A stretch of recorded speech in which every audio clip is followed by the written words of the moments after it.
네, 안녕하세요. 2부 순서 해설 맡게 된 김혜정입니다. 자, 1부 잘 들으셨나요? 네. 네, 좀 부끄러운데요. 제가 2부, 일단 2부 순서부터 설명해 드릴게요. 자, 이번 2부의 첫 순서곡은 슈만의 가곡, 그 미르테의 꽃의 연가곡에 있는 첫 번째 곡, 헌정이라는 곡을 리스트가 피아노 솔로곡으로 편곡한 곡입니다. 훨씬 더 기교적이고 훨씬 더 화려하죠. 솔로곡으로 바꾸는 바람에 이 헌정 리트몽의 이 처음에 멜로디가 따다다다다다다다다다다다다 이게 계속 나옵니다. 왜 그러냐?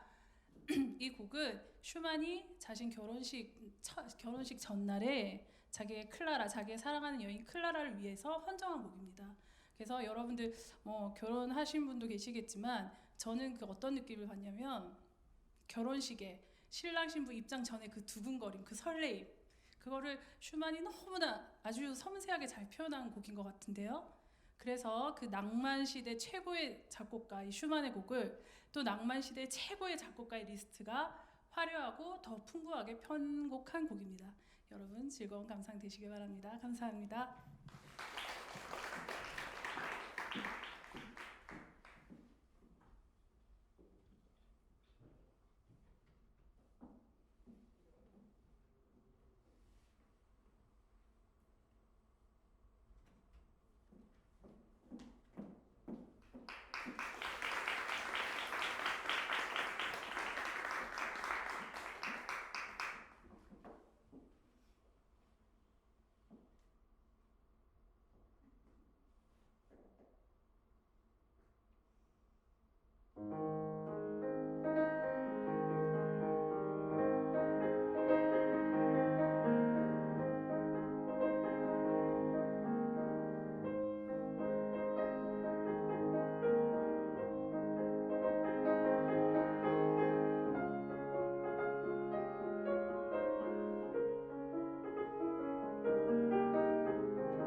네, 잘 감상하셨나요?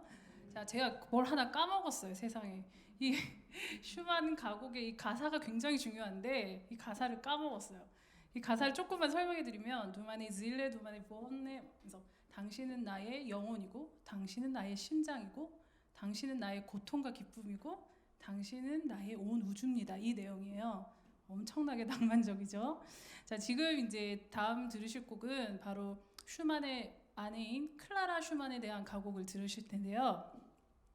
자, 이제 이 두 사람의 사랑과 그 사랑의 작품으로 어떻게 승화됐는지에 대해서 설명해 드리겠습니다. 자, 슈만은 자신의 스승인 비크의 딸 클라라와 사랑에 빠졌습니다. 하지만 이 비크는 굉장한 반대를 굉장히 심하게 하죠. 왜냐하면 당시 클라라는 16살밖에 안 될 미성년자였거든요. 슈만 나이는 25살이었고 그리고 이 클라라는 유럽에서 최고 손꼽히는 피아니스트였어요. 그리고 음악적인 재능이 워낙 뛰어나서 작곡 능력도 굉장히 탁월했고 그 모든 것이 아까웠죠. 슈만에 비해서. 슈만은 그 당시에 되게 무명의 음악가였고 경제적 기반도 하나도 잡히지 않은 사람이었거든요. 그러니 어느 아빠가 우리 딸을 가져가라 하겠어요. 못하죠. 근데 이제 둘은 근데 결혼을 결심하게 됩니다. 근데 그 당시에 독일은 미성년자는 부모의 허락 없이는 합법적으로 결혼이 이루어지지를 않았어요. 그래서 둘은 결혼을 해야 되고 비크는 반대를 하고 그래서 결국 슈만은 비크한테 법정 소송까지 갑니다. 둘은. 결국에는 슈만이 승소를 하죠. 그래서 둘이 결혼을 꼬린합니다. 이 결혼 생활은 슈만에게 큰 영향을 줘요. 아주 긍정적인 영향을 줘서 결혼한 그 첫 해 1840년도에만 무려 슈만이 138곡의 가곡을 쓰죠. 쏟아낸다 그러죠. 곡을 쏟아내죠. 그리고 결혼 생활 동안 주옥 같은 명곡들을 막 만들어냅니다. 슈만이. 그래서 그 무명의 작곡가가 낭만 시대 최고의 작곡가로 업그레이드 되는 거죠. 엄청난 명성을 얻습니다. 반면에 클라라는 슈만이 원하지 않았어요. 음악 활동하는 것을. 그래서 그냥 아내로서 가정주부로 엄마로서 생활을 만족해하면서 삽니다. 근데 하지만 슈만은 정신질환과 우울증으로 평생 고통에 시달리다가 이 유럽에 큰 이슈가 한번 터지죠. 뭐냐면 슈만이 이 조증이 너무 심해서 라인강에 투신 자살 소동을 합니다. 이거는 그 독일 유럽 전역에 큰 이슈가 되죠. 이 최고의 음악가가 갑자기 라인강에 투신 자살을 했으니까요. 결국에는 구조를 되기는 하지만 3년간 그 투병을 합니다. 투병을 하고 46세 사망하게 되죠. 슈만은.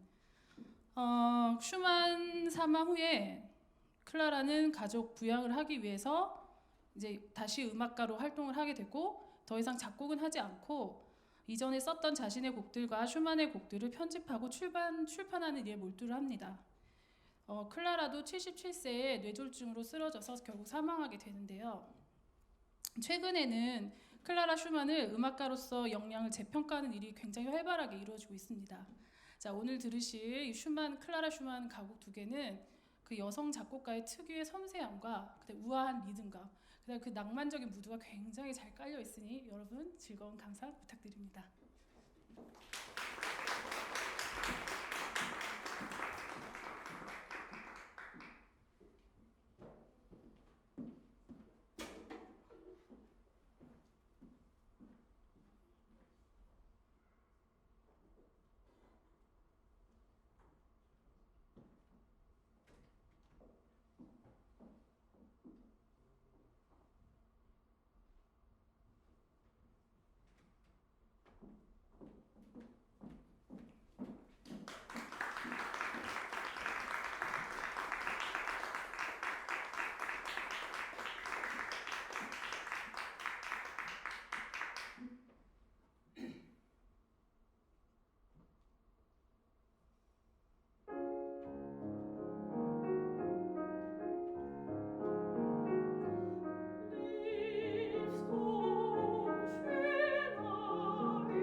네, 이번에 들으실 곡은 이제 브람스로 넘어갑니다. 제가 굉장히 사랑하는 작곡가인데요.